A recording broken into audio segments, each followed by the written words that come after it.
All right, welcome in second hour. Clay and Buck gets going right now. We're joined by our friend Sean Davis, CEO and co-founder of The Federalist. Go to thefederalist.com. It is one of our favorite sites on the World Wide Web, which I don't think anybody calls it anymore really that, but it is the World Wide Web. Federalist.com. Great work there, including what we're about to talk about. Sean, thanks for taking a break from what you're doing to chat with us. What's going on? Let's dive into this, man, shall we? Because so D&I Gabbard, I sat down with her and we had a discussion in D.C. about a month ago about a lot of things. And certainly one of her mandates is to clean up the deep state mess that was, well, really the rot that spread from the top down in places like the CIA. She has released information about the soft coup attempt, or like I said, the nonviolent coup attempt, maybe a better way to put it, against Donald Trump. You are following this very closely now. You and Molly Hemingway, your colleague at the Federalist, have been on this for a decade now. What is new and important that has come out? We're going to walk everyone through this because the rest of the media, obviously, they were in on the collusion, right? I mean, they were in on the whole hoax, the fraud. What is new that people need to know about now? So I think to understand the importance of the new developments, I think it's important to take a step back and look at what they were trying to do with the Russia collusion hoax back in 16 and 17 and 18. And there were two main pillars of that entire hoax. One of them was that Donald Trump personally colluded with Russia and Putin to steal the election from Hillary, that he was an agent of Russia and that he was working with them. That was the whole Steele dossier. That was the bulk of the Mueller thing. We know that was bunk. We've known that was bunk for a long time. But before they could even get to that phase of the operation, they had the first point, which was the claim that Russia meddled in our election in 2016 for the purpose of helping Donald Trump because Putin wanted Trump to win. That was injected into the bloodstream, and that was necessary to be there for people to believe that Trump colluded. But what we learned last week from the document releases from Tulsi Gabbard is that that claim was a lie. The CIA knew it was a lie. Obama and Brennan and Comey were all told it was a lie from their own experts. And they went ahead with it anyway. They cooked the books. They fabricated evidence. They ignored the experts. And they put out this bogus intel community assessment claiming that Russia had interfered for the purpose of helping Donald Trump win. And that was a lie. All right, Sean, thanks for coming on with us. Thanks for also sharing a great hometown or family town right now. I'm sure you saw that the state of Tennessee, according to CNBC, was the worst place in America to live. And I think I speak for everyone out there when I say, yeah, you're right. It's awful. Please don't come here. But you're running the Federalist, and I bet you get asked this question a lot, and it's the number one question I get asked as it regards to this story. Let's pretend you had a magic wand and you were able to dictate policy from this point going forward as it pertains to what happened with Russia.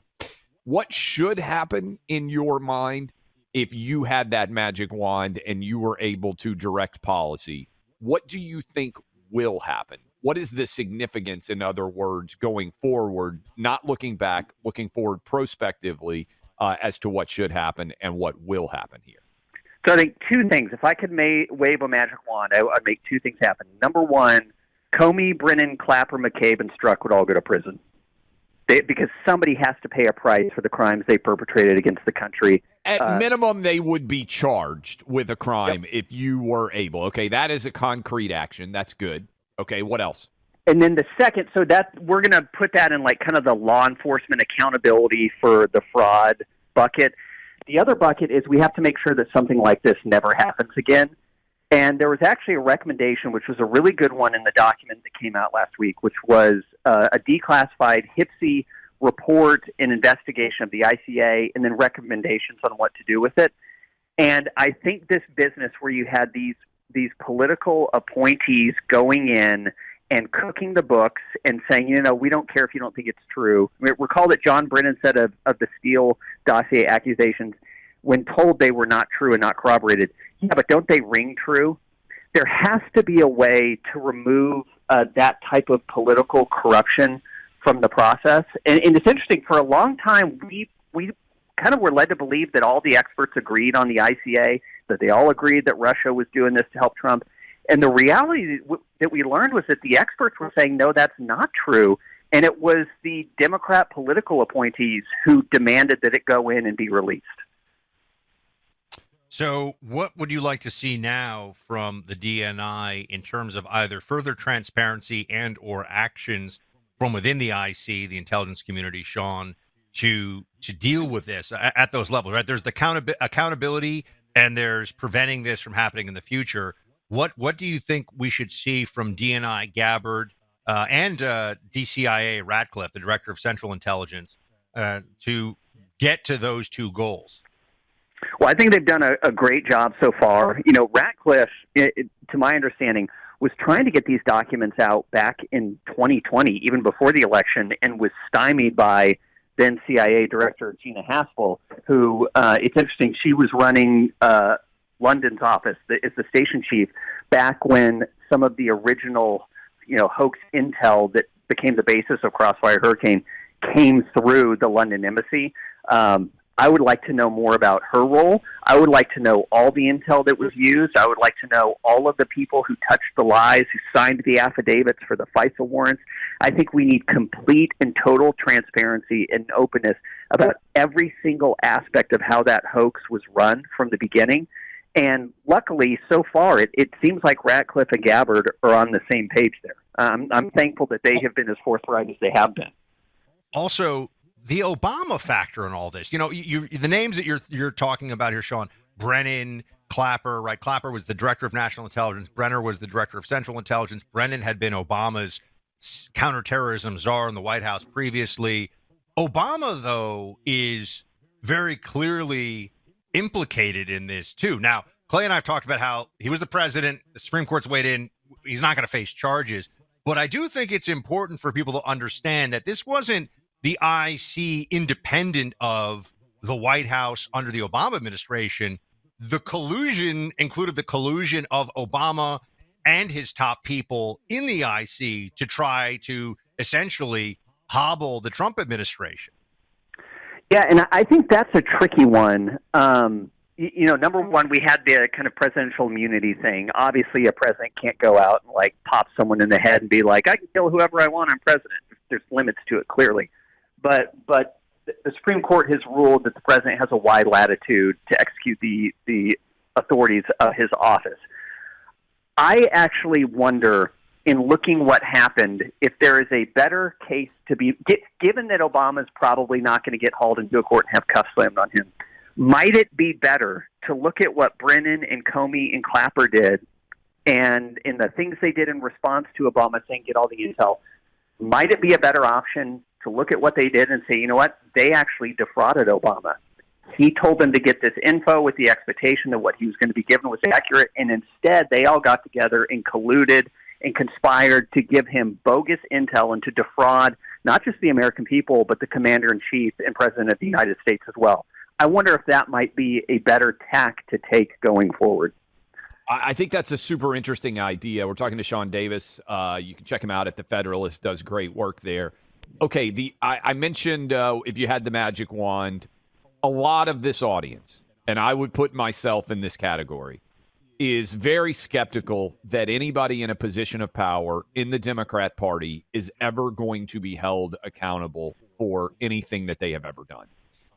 And I think this is where a lot of the frustration, Epstein, everything else comes. You are a grandma who walked in the Capitol Jan 6th, Merrick Garland, the Biden DOJ, I mean, they will maniacally focus on it to the extent that they're going to do a pre-morning raid to arrest you for trespass on that day. Meanwhile, you got all these different alleged crimes being committed by people in positions of power on the left in the Democrat Party. What do you think the chances are, if you were handicapping right now, Sean, that there will actually be charges brought? I'm not even talking about convictions. I'm just talking about charges brought against any of these individuals related to what they did surrounding the Russia collusion lie? Yeah, that's a hard question because, I'm not involved, obviously, in the internal discussions about those types of charges. I think they're far better now than they ever have been. Just kind of reading between the lines of things we've seen and heard from Ratcliffe, from Gabbard, from Bondi. Bondi forming these DOJ task forces to go after the Russia hoaxers, as opposed to doing a special counsel, I think is a really good idea. These task forces have traditionally been used by the federal government to get cooperations from all the various agencies, and were a major tool used against the mob, against racketeering, against organized crime early on, which is something you have to kind of look at. You have to look at an organized conspiracy in order to get around a lot of these statute of limitations that you have. But I think it's important to look at what happened to like J6ers. These were people who were put through the ringer. They were bankrupted. Their families were terrorized. They were eventually pardoned.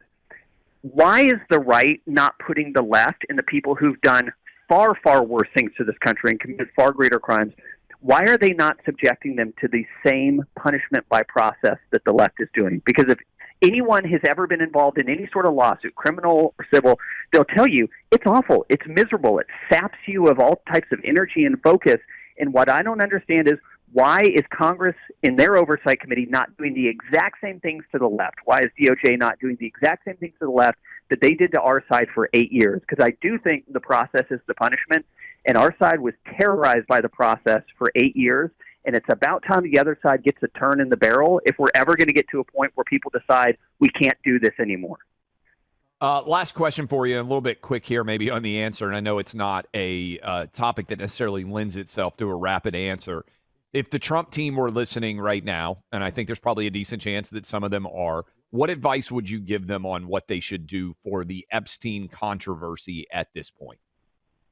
Oh, man, that's a tricky one. 30 seconds. Yeah, I wish they would just release everything. I get why that is difficult. They've got an appeal with Ghislaine Maxwell going on now. There's a lot of victim rights stuff. I wish they would release everything, and if the conclusions are different than what people are expecting, walk us through why that is, what they looked at. I just think openness and transparency is the most important antidote here, and I think it got oversold very early on by some people in the administration, and that caused them a lot of problems, and they're now having to take themselves out from that.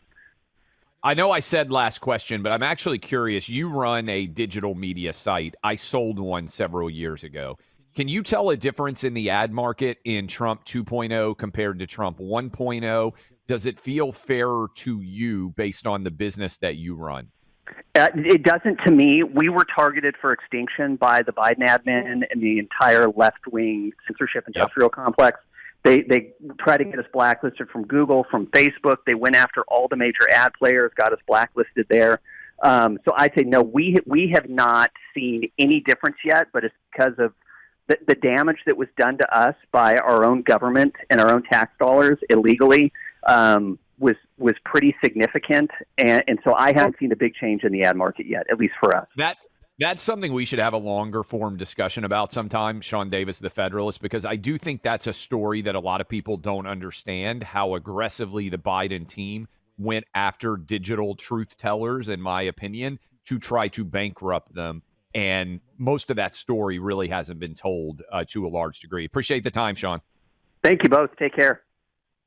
Good work at the Federalist. I want to tell you, speaking of good work, last week we had steaks in the Travis household. They were phenomenal. They were from Good Ranchers. The last time that I was with Buck down in Miami, lovely wife Carrie, she made us steaks, and they were from Good Ranchers. We love this company. They are doing fabulous work. I was up at the Indy 500 with the founders of this company, with Ben and his wife Corley. They have 4 young kids, and they wanted to have American-made products, American-grown products that were free of harmful antibiotics, free of all of the sort of antigens that get put in, unfortunately, into a lot of the meats, the preservatives, everything else.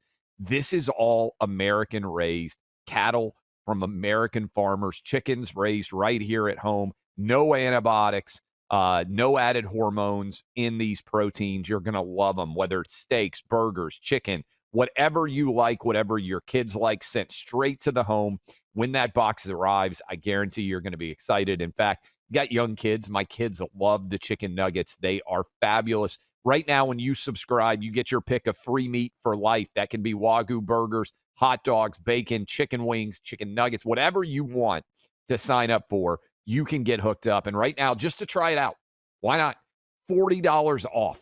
You go pick whatever meats you like. They got salmon, they've got chicken, they've got steak, they got everything under the sun straight to your home. American ranchers, American farmers. You are going to love it. GoodRanchers.com is the website. Just go check it out. It's really cool. GoodRanchers.com. If you got kids, grandkids, you want them to eat healthy, you want protein sent straight to the home, GoodRanchers.com. $40 off when you use my name Clay. That's GoodRanchers.com. My name Clay. $40 off. Plus, you get free meat for life the first time you sign up. Check it out today. GoodRanchers.com. Code Clay. That's GoodRanchers.com. Code Clay.